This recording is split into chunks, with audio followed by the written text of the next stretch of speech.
Separation of substances मैंने कराया था उस दिन, और इसमें अब अलग अलग इसके जो टॉपिक्स हैं वो कराते हैं।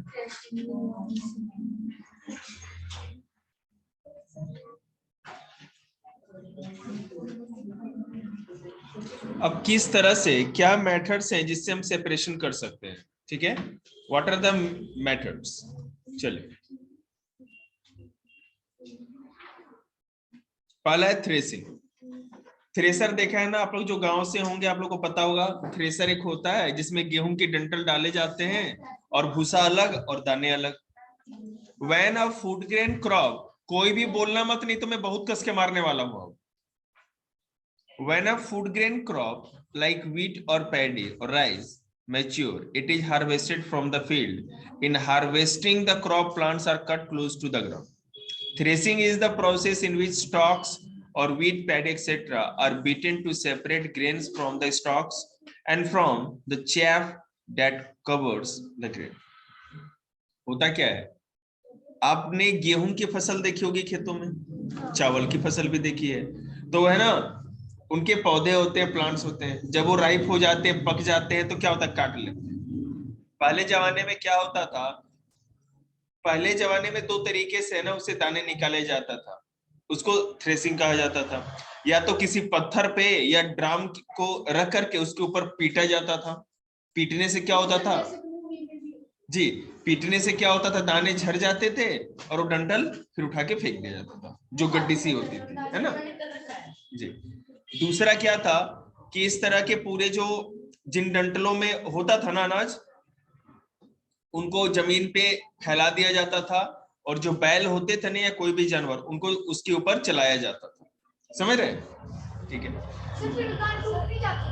टूटने क्या दिक्कत है, दाने नहीं टूटते थे ना, दाने निकल जाते थे सारे झड़ के, नहीं उतना ज्यादा कुछ नहीं होता ना।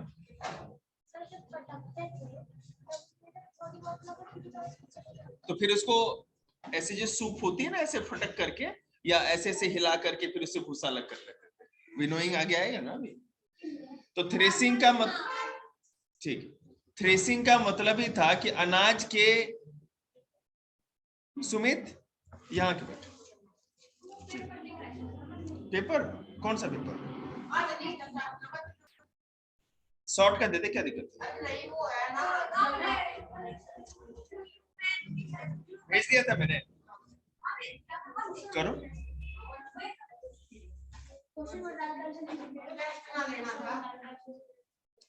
दे।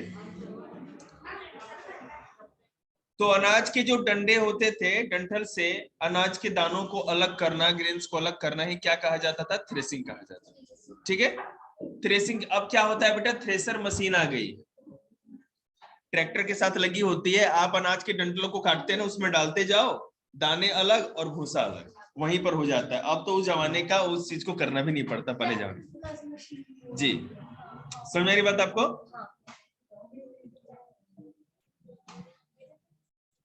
अब हम लोग विनोइंग की बात करते हैं। अब मान लीजिए कि आपने अनाज के दाने अगर पीट के तोड़े हैं तो उसमें भूसा भी तो होगा।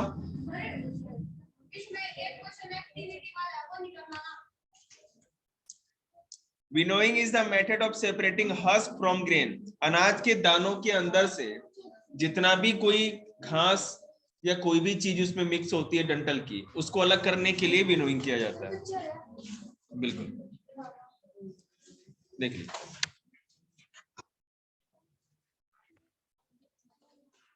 उसने बोलना पीले ने, विनोइंग, ठीक है। होता क्या है कि एक आदमी ने थोड़ी हाइट पे खड़ा होकर के, अब फराटा पंखा होता है ना, फराटा वो लगा दिया जाता है, और इस तरह से वो अनाज ऐसे ऊपर से सूप से गिराते रहते हैं, तो मोटा अनाज सामने गिरता है और जो भूसी होती है या जो भूसा होता है वो दूर जाकर के उड़ के गिरता है। ये ना बेटा, हंस की दूर गिर रहा है, ये अनाज यहाँ गिर रहा है, क्या दिक्कत है।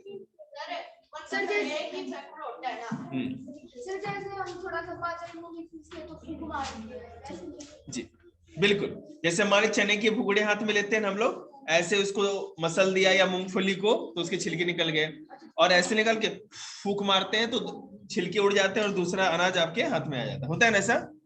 चने के भुगड़ा नहीं खाए कभी क्या, तो फिर क्या बोल रहा है,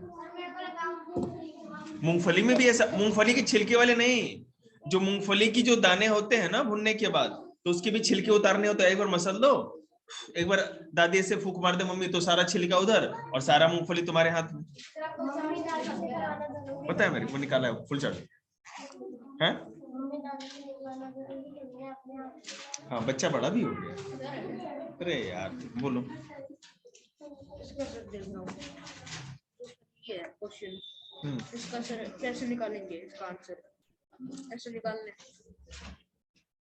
इसका सेकंड का।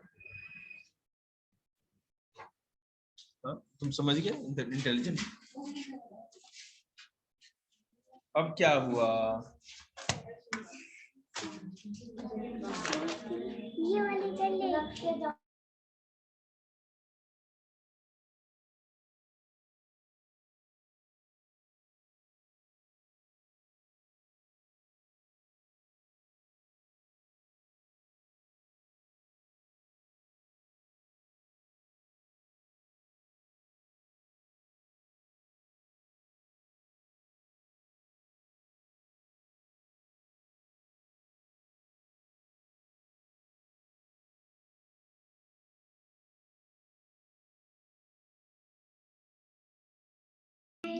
मुंह बंद, काम स्टार्ट।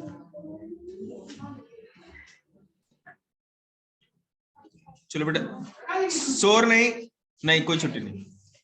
हैंड पिकिंग, देखिए क्या होता है, मान लीजिए कि अनाज में कोई कंकड़ पत्थर होता है।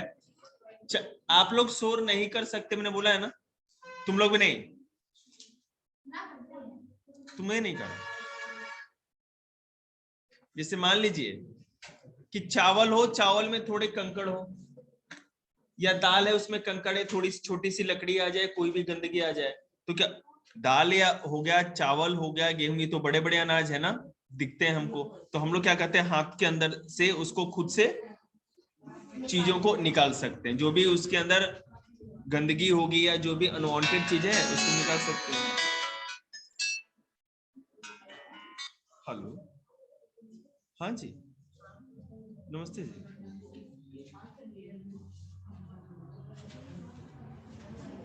कोई बात ना जी, मैं तो मांगा भी नहीं अभी आपसे।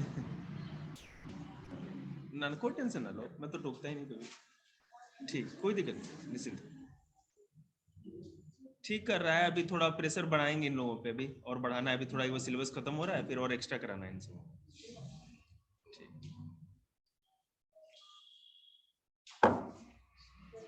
चलिए, तो हैंड पिकिंग समझ गए, हाथ से लेकर के निकाल दिया। हाँ तो उसके लिए चलना आता है ना हमारा, वो सिविंग आ गया, सिविंग लो कर दिया, सिविंग हमने। मैं आपको बता रहा हूं, जैसे मान लीजिए कि आप ध्यान दे रहे हैं, 6th क्लास सुन रहे हैं ना मेरी बात?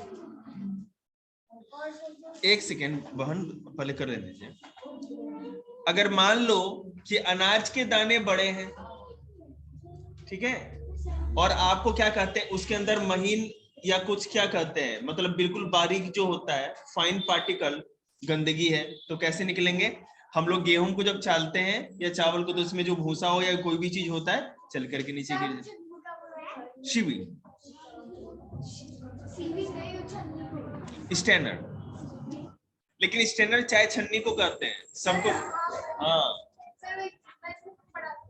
मेरी बात सुनिए, तो सीविंग करते हैं मतलब कि छान देते, चाल देते हैं, चालने समझते हैं ना, जैसे रेत होता है, प्लास्टर करना हो ना, तो रेत को चालने के लिए वो जो लेबर होता है रेत फेंकेगा, जो मोटा पार्टिकल होता है जाली के इस तरफ और फाइन पार्टिकल उस तरफ, है ना? बोलते जाओ। कौन सा? उसकी बॉन्डिंग होती है ना बेटे, उसके जिप्सम होता है और भी चीजें होती है। Keep quiet. अलग अलग साइज का चलना होता है ना, जो छन्नी होती है, सीविंग, सीप्स इसको कहा जाता है। जो ये चालना होता है ना उसको सीप्स, और चाय छन्नी जो होती है उसको स्टेनर। सीप्स, स्टेनर, क्लियर है? तुम बताओ, आटे चालने वाले चालने को क्या इंग्लिश में कहते हैं? अरे तो मैं भी बता रहा हूं, तुम सुन ही नहीं रहे, वो बनाने प्ले करो, बंद करो बेटे, है ना टाइम आपके पास? ये तुम लोगों के लिए पढ़ा रहा हूं जिनको नहीं पढ़ा है, वीडियो है पूरी बना रखी है, कुछ भी नहीं कराना मेरे को ये सब, आप लोग के रिवीजन के लिए, ताकि आप लोग का दिमाग चलता रहे। बोलो, सीव्स, SIEVES, जो चलना होता है ना उसको सीव्स कहते हैं। मैंने अभी ग्रुप पे, इंग्लिश वाले ग्रुप पे एक PDF भेजा है जिसमें है ना, क्या कहते हैं, स्पाइस, मसालों के नाम इंग्लिश और हिंदी में है। कल उसका टेस्ट है, ओरल, बिल्कुल याद रखिएगा, याद करके आइएगा सारे, सबका एक ही साथ कराएंगे।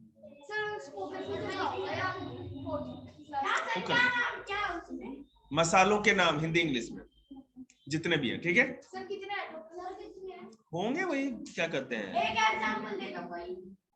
बताओ भाई, जीरे को क्या कहते हैं, एक सेकंड तुम बताना। हाँ भाई, कोई बताएगा जीरे को इंग्लिश में क्या कहते हैं? करे बहरा ही, बताओ भाई। क्यूमिन, हाँ, क्यूमिन, CUMIN। अब मैंने काउंट नहीं किया, आप लोग देख लेना, ज्यादा नहीं है। बोलो, वो जो बड़ा वाला जो होता है जिससे मिट्टी छानते हैं, सिवरी कहेंगे उसको। देखिए ध्यान दीजिए, सो टेंट कहते हैं।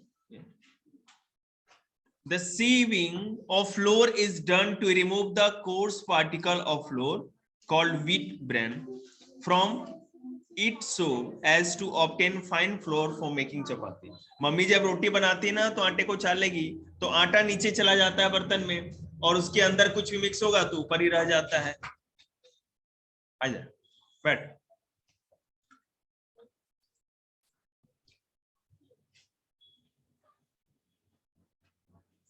तुम्हारा जितना भी थोड़ा 10-5 मिनट छूट भी जाता है ना, घबराए मत करो, रिकॉर्डिंग तो मैं उतना करता ही हूँ, ठीक है। आप वैसे वो रिकॉर्डिंग देख, पूरा वीडियो मत देखना, शुरू किया ना 10 मिनट रिकॉर्डिंग देख लेना, कोई घबराना नहीं।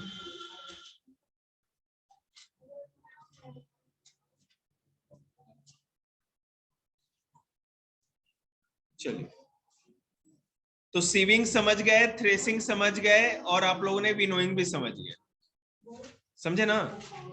ठीक है, तो बताओ बेटे, विनोइंग क्या होता है,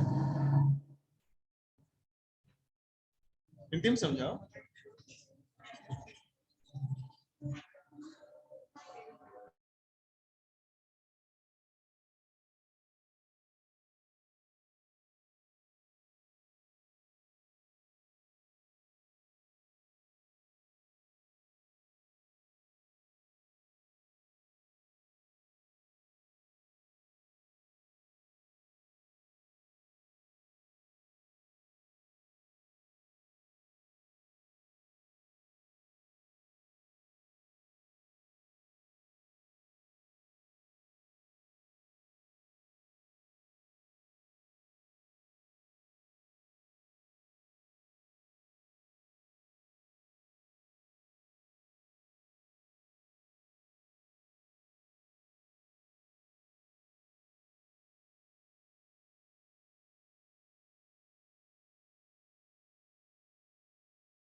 तो बोलो यार, क्यों मास्टर पढ़ रहा है कि समझा दो फिर से। ये दूसरी तीसरी बार चैप्टर करा रहे हैं हम।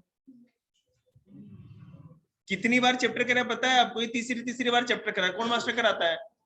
कोने में बैठा के टेस्ट लेते रहते अब तक।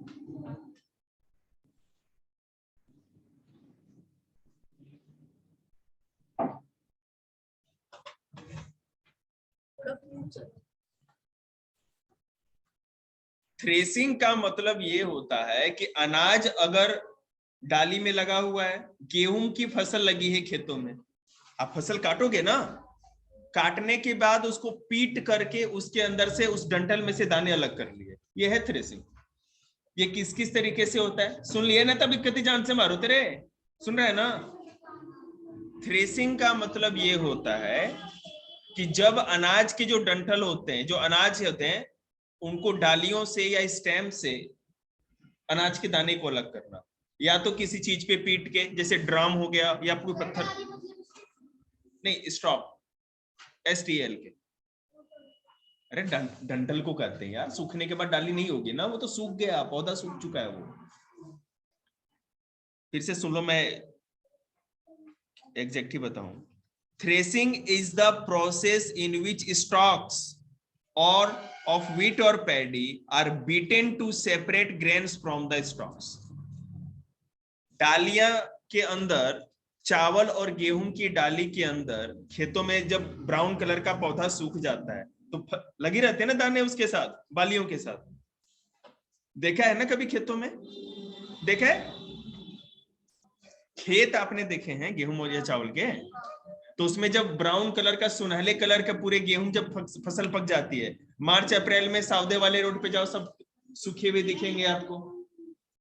तो उनको काट करके पहले जमाने में क्या किया जाता था ना, किसी सख्त सरफेस पे पीटा जाता था। तो पीटने से क्या होता, दाने झर के निकल जाएंगे उसमें से, डंठल ऐसे रह जाएगी, गट्ठर सी बांध के है ना, इतनी मोटी मोटी सी गड्डी बना देते हैं। जैसे कैसे साग लेने जाते हैं हम लोग, तो पालक की गड्डी 10 रुपए कहते हैं ना, तो वो गड्डी बना देते हैं काट करके, और उसको ताकि पकड़ के पीट सके। ये पहले जमाने में होता था। या ड्राम रख लिया, मान लो किसी के पास 2 बीघे जमीन है, आधा किला जमीन है, तब कितनी बड़ी बड़ी मशीनें लगवाएगा? वो तो खुद से हाथ से ही कर लेंगे ना। वो काट लिया और किसी सख्त सरफेस पे पीट दिया, सारे अनाज इकट्ठा हो गए। समझ में आ गया? स्टॉक्स या डंठल से अनाज के दाने को अलग करने के प्रोसेस को, या अलग करना ही थ्रेसिंग कहलाता है। समझ में आई बात? भारी चीज पर भारी चीज पर, जैसे मान लो कोई भारी चीज यहाँ रख दी, पत्थर रख दिया, उसी के ऊपर आप पीटोगे तो उसमें सूखा हुआ दाना नीचे गिर जाएगा ना, और डंठल आपके हाथ में ही है। समझ में आएगी? गड्डी हाथ में रहेगी, इसे पीट देते हैं।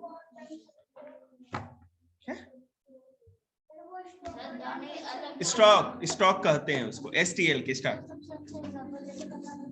हाँ बिल्कुल, आपने धोबी लोगों को ना कपड़ा साफ करते हुए देखा होगा, एक पत्थर होता है ना, उसी पे कपड़े ऐसे ऐसे पटकते रहते हैं साफ करने के लिए। उसी तरह से इसमें भी होता है। तो थ्रेसिंग मतलब कि स्टॉक से अनाज के दानों को अलग करना। बेटे हो गया? आप तो ड्राइंग कर लो तो ठीक है। इसको मैं चेक करता हूँ थोड़ी देर में, अभी बीच में। चलो बैठो तुम, थोड़ी देर में बोला है क्या, बैठो ना। समझ में बात आपको? विनोइंग मतलब क्या है? अब आपने जब अनाज के वो गड्डी से पीट दिए, स्टॉक को पीट दिया, तो जो दानों के साथ साथ कुछ इसकी डंठल जो लकड़ी होती है, जो आपने तैयार वो बंडल तैयार किया था, उसके भी कुछ घास फूस भी तो अनाज के दानों के साथ गिरा होगा। तो विनोइंग में क्या करते हैं, थ्रेसिंग के बाद अनाज के दानों के साथ जो ये घास फूस इकट्ठा हो जाती है, उसको लेकर के एक सूप होती है ना वो, या बर्तन, उससे लेकर के, पहले जमाने में जब तेज हवा बहती थी तब तक इंतजार किया जाता था। तो क्या करते थे ऊपर, अभी हम नहीं जा रहे लखनऊ, मुंह बंद करिए अपना, ठीक है ना? तो ये जैसे मान ऊपर ले करके हाइट पे इस तरह से ऐसे है ना, ऐसे करके गिराते थे धीरे धीरे करके। तो उससे क्या होता था, जो अनाज तो भारी होगा, चने के बुगड़े आपने खाए होंगे, तो मसलते हो तो छिलका हल्का होता है या बुगड़ा? छिलका ही हल्का होगा ना। ऐसे रगड़ के फूंक दोगे तो छिलका उड़ जाएगा और बुगड़े हाथ में रह जाएंगे। तो उसी तरह इनके साथ भी होता है विनोइंग में। ऐसे हिलाने पे क्या होता है, अनाज के दाने आपके पास गिर जाएगा और भूसा उड़ करके दूर जाके गिरेगा तेज हवा में। और नहीं तो अब तो फराटा पंखा लगा देते हैं, फर्राटा पंखा समझते हैं, वो लगा दिया वहां पे, आप ऐसे कर रहे हो तो अनाज के दाने नजदीक गिरेंगे और भूसा ज्यादा दूर उड़ के गिरेगा। बात समझ रहे हैं ना? इस तरह से साफ हो जाएगा। विनोइंग में अनाज के दानों को, हाँ ग्रेन, किसका नाम पूछ रहे हो तुम? थ्रेसिंग में स्टॉक्स है ना STL के। विनोइंग समझे? विनोइंग में क्या होता है कि अनाज के दानों में से घास फूस को अलग करने की प्रोसेस को विनोइंग करते हैं। इसमें क्या होता है कि एक ऊंचाई पर से क्या कहते हैं, आप अनाज के दाने को गिराते हो और कहीं तेज हवा के कारण अनाज के दाने नजदीक गिरते हैं और भूसा अलग होके गिरता है। सिंपल सी बात। हैंड पिकिंग पता ही है कि कोई चीज मिक्स हो, चावल हो, गेहूं हो, दाल हो, उसमें कंकड़ पत्थर मिले हैं, आप हाथ से ही चुन करके अलग कर दोगे। सीविंग मतलब कि चालना, किसी चीज को चालना। मम्मी रोटी बनाती है तब भी चालती है जी। सीविंग, छालना या चालना। बेटे हम लोग तो चालना कहते हैं, आप लोग छालना कहते हो, कोई पालना कह देगा। आप सीविंग पे फोकस करो, ठीक है ना? मम्मी जब भी रोटी पकाएगी तो क्या करेगी? पहले आटे को चालती है ना, छालती है, जो भी करती है सीविंग करती है। याद रखिए, वह ना देहाती की तरह ना बोली छालना चलना अल्ला पालना, सीविंग करती है। तो सीविंग करेगी तो क्या होगा बाद में, अभी आपको उससे बात नहीं कर सकते, नहीं बता सकते ना। ये पीछे पढ़ाऊं या पीछे तुम्हारा ही जवाब देता रहूं मैं? तो कभी भी जब वो क्या सीविंग करती है मम्मी तो क्या होगा, जो अगर पूरा का पूरा जो आटा होता है बर्तन में आ जाएगा, नीचे गिर जाएगा, और जो घास फूस या कोई भूसा होगा तो चालने में रहेगा, तो वहीं से लेकर के शिव से फेंक देंगे। तो जिससे आप वो करते हो ना, चालते छालते हो जो भी हो, तो उस प्रोसेस को सीविंग कहते हैं, और इस चालने को सीव कहते हैं। समझ में आ गया? चाहे आप रेत को छालो चालो या आटे को। सीव मतलब चालना, वो जो बर्तन होता है वो जो जाली,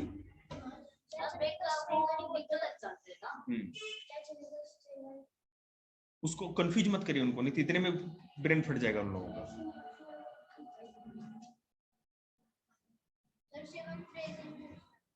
किसे? अरे थ्रेसिंग मतलब कि डंडे में लगा हुआ था अनाज, पीट के डंडा अलग और अनाज अलग। क्या यार थ्रेसिंग मतलब क्या? साइंस का फॉर्मूला पढ़ा रहे हैं, ये पढ़ा देंगे तो तुम तो लग रहा है कि ब्रेन हेमरेज हो जाएगा तुम्हारा।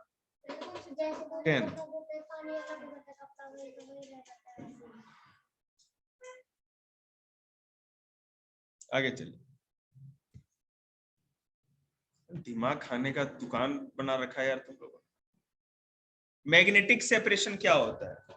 चुंबक के द्वारा किसी चीज को अलग करना। जैसे मान लीजिए कि किसी भी चीज में है ना लोहे के बुरादे, पाउडर जैसा, मैग्नेट को लगा देंगे तो सारा लोहा उसमें चिपक जाएगा, बाद बाकी ऐसे रह जाएगा। Good.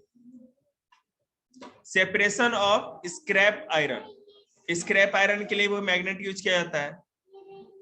In factories, scrap iron is separated from the heap of waste material by using big electromagnet fitted to a crane. Crane जो होता है ना, क्रेन में बहुत बड़ा इलेक्ट्रोमैग्नेट लगा देता है, बहुत पावरफुल। इतना बड़ा वो मैग्नेट होता है ना चुंबक, कि कार पे सटाओ तो कार को ऊपर खींच के लेके चला जाएगा अपने साथ। हाँ, इलेक्ट्रोमैग्नेट कार को भी अपने साथ खींच लेगा, इतना ज्यादा हेवी पावरफुल होता है। बेटे वहां सर्दी लगेगी ना आपको, यहाँ के बैठ जाओ, पाँव नीचे कर रखा है आपने, समझ रहे हैं ना?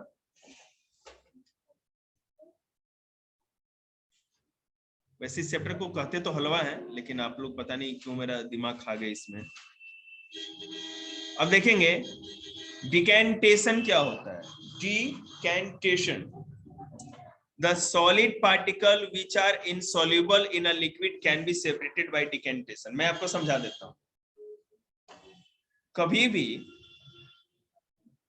अगर मान लीजिए आप पानी लेते हो, मिट्टी के कलर का, मिट्टी मिला हुआ घुला हुआ पानी हो, तो आपको पता है क्या करना चाहिए? एक बर्तन में उस पानी को करके है ना आराम से आप छोड़ दो, आपको कुछ भी नहीं करना, ठीक है? होगा क्या, वो जितने भी उसमें मिट्टी के पार्टिकल है ना, सारे के सारे बॉटम पे नीचे बैठ जाएंगे, ठीक है? इसी को डिकेंटेशन या निक्षेपण करते हैं। अब इससे क्या होगा, साफ पानी ऊपर हो जाएगा और सारी मिट्टी नीचे बॉटम पे बैठ जाएगी। समझ में आई बात आप लोग को? फिर से सुनो, अगर कभी भी कोई सॉलिड चीज, मिट्टी की बात छोड़ो, रेत हो, मिट्टी हो, लकड़ी का पाउडर हो, वुडन पाउडर हो, बुरादा हो, या कोई भी चीज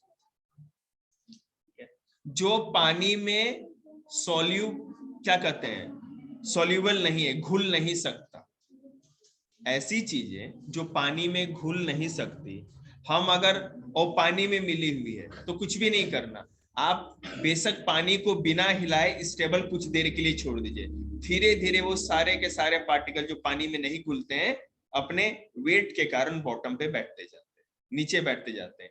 आप क्या करो, ऊपर से पानी को किसी दूसरे बर्तन में पोर कर लो, उछल लो, लाइट पार्टिकल ऊपर से निकल जाएंगे और हैवी पार्टिकल नीचे से निकल जाएंगे, वो बॉटम में ही रहेंगे ना। आप पानी निकाल लो ऊपर से बिना उसमें मिक्स किए। ऐसा आप लोगों ने तरीका देखा नहीं?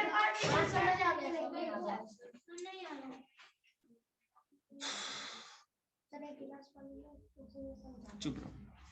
मलाई होती है ना दूध के ऊपर, तो मम्मी क्या करती है, मलाई ऊपर रहती है, मम्मी क्या करी, मलाई ऊपर से निकाल देती है, ठीक है। अब देखिए मैं आपको समझाता हूं, मम्मी जब चावल धोती है ना, तो चावल को धोने के समय सबसे बड़ा प्रॉब्लम होता है उसमें भूसा ऊसा या कोई चीज हो सकता है, समझते हैं, भूसी। तो उसको पानी को अच्छे से इस तरह मसल के चावल को धोएगी ना, तो जितना भी हल्का पार्ट है वो ऊपर आ जाता है, भूसा, समझ रहे? तो ऊपर से पानी को पलट देंगे ना बिना चावल को गिराए, तो ऊपर से वो सारा का भूसा के साथ पानी नीचे गिर जाएगा। थैंक यू, समझ रहे बात को? और नीचे चावल रह गया। अब दूसरा कंडीशन, मान लीजिए कि कोई चीज, जैसे आप साग धोते हो, साग समझते हैं ना, हरी साग मम्मी धोती है ना, ठीक। उसमें क्या है, साग जब आप धोओगे ना तो क्या, अच्छा इसने किचन में कम समय बिताया है। साग बेटा, हरी साग बनाने से पहले धोएंगे ना, मतलब मैंने बनने के बाद, क्या तुम उसको धो के खाते हो क्या? ये बोल रहा है बनने से पहले बार हो गया, बनने के बाद साग होता है। सबका सब साग ही होता है, ठीक है ना, ठीक है, वो तो साग ही होता है। अरे तो आदमी, अब मैं साइंस पढ़ा रहा हूँ, आप लोग को देहात वाला क्या सारा सिस्टम सिखाऊं क्या? हमें साइंस पढ़ाने दीजिए, दिमाग क्यों खाते हैं? आप लोग शांति से बैठे, नहीं तो कान टूट गया। अरे वो को बोलने देगा तब तो। मैं ये कह रहा हूं आप लोगों को कि जब साग आप धोते हैं, मैं एकदम है ना ऐसा एग्जांपल दे रहा हूं ना जो आपको समझ में आएगा, इसका दे देंगे तो आप है ना फिल्टर बन के रह जाएंगे। साग जब धोते हैं ना, मम्मी धोएगी बनाने के समय, तो क्या होगा, ऐसे ऊपर से उस साग को निकाल लेगी और नीचे पानी रह जाएगा, तो साग हल्का होता है, ऊपर हो गया, पानी नीचे, गंदगी जितनी भी साग की होगी, मिट्टी हो उसके साथ या कोई भी चीज, वो धुल करके पानी के अंदर चला जाएगा। हाँ जी, 1 मार्क्स तो 5 नंबर कर दे, 10 नंबर कर दे, 20 नंबर, जैसी इच्छा। 5 का 5 मार्क्स का एक क्वेश्चन, और तो क्या, इतना मेहनत करेगा 5 नंबर में नहीं मिलना चाहिए। ले।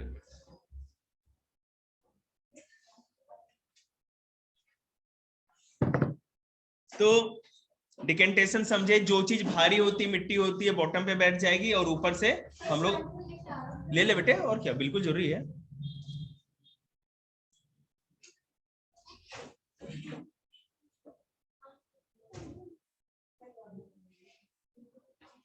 आप जब चावल धोते हो, दाल धोते हो, या कोई भी अनाज धोते हो, गेहूं धोते ही मम्मी याद होगा, तो गेहूं धोएगी ना, तो जितनी गंदगी है ना, या जो सड़े हुए गेहूं है, वो पानी के ऊपर आ जाते हैं सारे, और जितना साफ है ना गेहूं, जो अच्छा होगा सारा का सारा नीचे चला जाता है, और ऊपर से हटा लीजिए, वो फेंक दीजिए, और नीचे गेहूं आपका साफ नहीं पड़ा हुआ। लोडिंग, लोडिंग देखिए क्या है,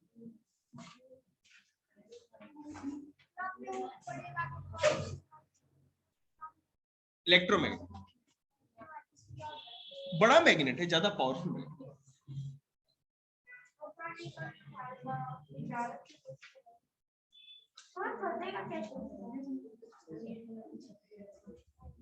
दिलीप अभी दांत भी तोड़ा है एक का, तुमको भी तोड़वाना है?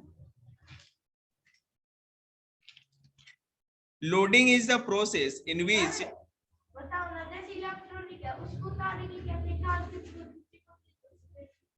वो ज्यादा पावरफुल है तो उसमें नहीं, वो उसका जो पकड़ होता है ना उसको न्यूट्रलाइज करने का भी वहां से जो इलेक्ट्रोमैग्नेट होता है ना कि वायर के कनेक्ट होने के कारण बनता है, ठीक है ना, तो उसको कनेक्शन हटा के उसको छोड़ भी सकते हैं, उसको दोनों रिमूविंग का उसमें होता है सिस्टम। फिर वो टूटने के बाद कुछ भी नहीं कर सकते, जी कुछ भी नहीं कर सकते। नहीं, वो ऐसा मैग्नेट नहीं है कि फ्रीली किसी को पकड़ ले, जब वो ऑन ऑफ होता है तभी इसका काम होता है, इसीलिए तो इलेक्ट्रोमैग्नेट कहते हैं ना।